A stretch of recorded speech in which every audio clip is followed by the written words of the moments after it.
안녕하세요, 친절한 동조씨입니다. 날씨가 너무 더워져서 실내에 계속 근무하다 보니까 밖이 이렇게 더운지를 몰랐는데 주말에나 이렇게 나가보면 정말 더운 것 같아요. 저희 바로 옆에 있는 분이 지금 배려가 필요한 임산부이기 때문에 조금 더 신경 쓰고 있는 단계죠. 오늘 제가 말씀드리고 싶은 얘기는 20년, 30년 된 선배님들보다 되게 연수가 짧은 의사지만 그래도 그 기간 동안에 봤던 환자분들 중에 기억에 남는 분들이 계실 거 아니에요? 사실 모든 환자분들이 기억에 남고 수술을 참여했든 수술을 했든 모두 다 기억에 남지만 좀 많이 기억에 남는 환자에 대해서 얘기를 해볼까 해요. 의사로서 직업을 가지다 보면 다른 일반인들보다는 특이한 케이스들을 볼 수도 있고, 이런 정보들이 이제 혹여나 환자분들의 신상에 나올 수 있기 때문에 최대한 그 내용은 빼고 어떤 환자가 있었다, 이런 내용이 있었다 라는 내용에 대해서만 얘기를 해볼게요. 먼저 생각나는 환자분은 알 수도 있으세요. 알 수도 있는데 5년, 6년 전에 사고가 있었죠. 군에서 수류탄 사고가 있었던 적이 있어요. 그 중에 그 수류탄 파편이 심장이 박혀서 문제가 됐던 환자분이 계세요. 이분이 기억에 남는 것은 그날 상황이 개인사랑 겹쳐가지고 일이 있어가지고 기억에 남고요. 그날 일에 대해서 얘기를 드리면 뉴스가 갑자기 나왔어요. 제가 파견 근무를 하고 있는 상황이었고 바로 옆 부시에서 무슨 수류탄 사고가 나서 몇 명이 다쳤대. 뉴스를 봤어요. 수류탄은 진짜 위험한가 보다. 진짜 군대 가면 저런 일이 있을까? 하는 생각만 하고 제 일이 아니라고 생각하고 있었어요. 그리고 응급실에서 저희 쪽으로 연락이 왔어요. 어떤 환자가 심장에 수류탄 파편이 박혀서 심장 수술이 필요하기 때문에 저희 쪽으로 연락이 왔다, 이런 연락을 받았어요. 그래서 수술을 진행하기 위해서 수술 스케줄도 정하고 이렇게 했던 상황이었는데 수술 들어가기 전에 1시간 전쯤에 연락을 받았어요. 집에서 저희 할머님이 돌아가셨다 라는 연락을 받았죠. 어떻게 해야 되지?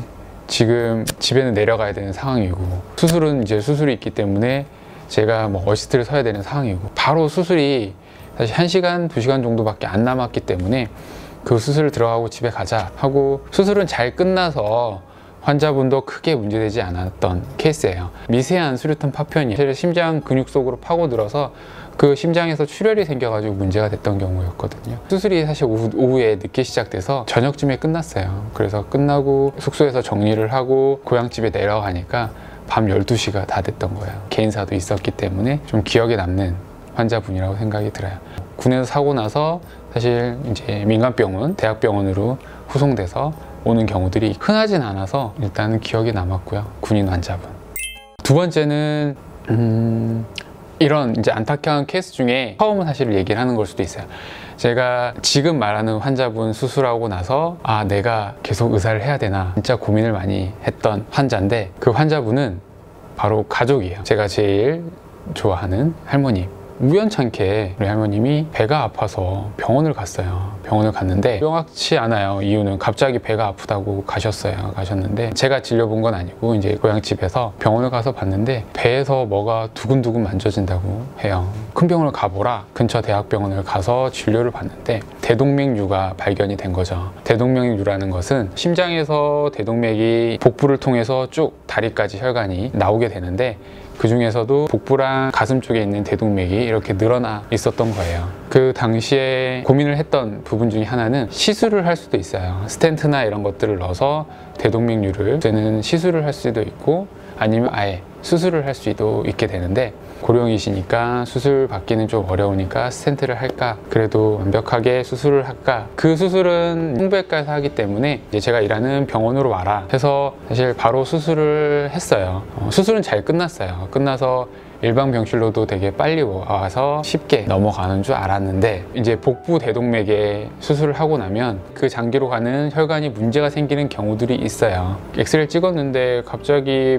복부 안에서 보이면 안 될 공기가 보이는 거예요. 배에서 공기가 있을 수 있는 부분은 위나 소장이나 대장 같은 장기에만 공기가 보이지 다른 곳에는 공기가 있을 수가 없어요. 그 엑스레이에서 공기가 보인다는 것은 내장이나 이런 데서 뭔가 터져가지고 공기가 샜다는 말이거든요. 그래서 바로 CT를 찍어보니까 내장이 괴사가 일어났다. 괴사된 조직을 또 급하게 끌어내고 전신마취를 연달아 했기 때문에 고령이고 컨디션도 다 회복되지 않은 상태에서 수술을 했기 때문에 중환자실에 굉장히 오래 있었어요. 아, 내가 뭔가 실수를 한 게 아닌가. 사실 제가 수술한 것도 아니지만 수술을 결정하고 이런 것들에 있어서 내가 실수를 한 게 아닌가. 아, 내가 할 수 있는 게 왜 이거밖에 없지? 라는 생각을 굉장히 많이 했어요. 되게 미안해서 할머니 입원하고 있는 중환자실에도 못 가보겠고, 중환자실에 한 달인가 두 달 가까이 있었는데 너무 미안한 거예요. 아, 내가 지금 하고 있는 게 맞나 하는 생각을 진짜 많이 했어요. 그 분이 그때 돌아가셨다는 얘기를 듣고 얼마나 더 미안했겠어요. 환자가 가족이면 기억이 안 남을 수가 없어요. 되게 진지해졌는데 아직도 되게 많이 기억이 나요. 마지막 환자분은 혹시 샴쌍둥이라고 아세요? 몸통이 붙어 있는 쌍둥이를 말하죠. 심장도 이렇게 하나로 이렇게 붙어 있었고 장기도 붙어 있던 케이스였어요. 그 상태로 클 수는 없는 상황이어서 심장을 분리를 해줘야 되는데 심장이 거의 두 개가 붙어 있었기 때문에 떼어내면 한쪽 아이는 탈 수 없는 어려운 선택을 해야 되는 환자분이 있었죠. 수술할 때도 그리고 수술하기 전에도 굉장히 고민을 많이 했던, 수술도 굉장히 오래 했고 수술하고 나서 회복하는 것도 어려웠고, 아직도 그 케이스는 수술했던 장면들, 준비했던 과정들 아직도 가지고 있거든요. 결과는 이제 아이 상태가 너무 힘들어서 좀 안 좋게 끝났지만 의료진한테는 평생 한 번 있을 경험을 하게 됐죠. 공부가 많이 되었고 사연도 되게 안타까워서 기억에 진짜 많이 남는 케이스예요.